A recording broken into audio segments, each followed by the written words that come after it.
अस्सलामुअलैकुम, आप देख रहे हैं के न्यूज एचडी में हूं हारिस अली शाह गिलानी। चलते हैं आज की अहम खबरों की तरफ। रुख करेंगे लाहौर का, जहां से रिपोर्ट कर रहे हैं हमारे नुमाइंदे इरफान खान।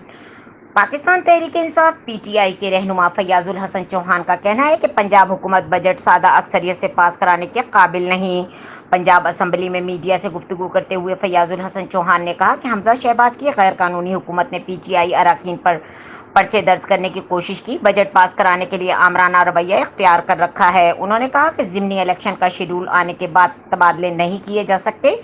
ज़िमनी इलेक्शन का शेड्यूल आने के बाद हमजा ने 7 सेक्टर्स के तबादले किए। उनका कहना था कि इलेक्शन कमीशन गैर जानिबदार होने का सबूत दे और तबादले वापस लेने का हुक्म दे। फयाजुल हसन चौहान ने कहा कि नून लीग के स्पेशल सेल बनाकर तहरीक इंसाफ के वोट तब्दील किए जा रहे हैं। मजीद खबरों और अपडेट्स के लिए हमारे साथ रहिएगा। तब तक के लिए अपना ख्याल रखिएगा। अल्लाह हाफिज।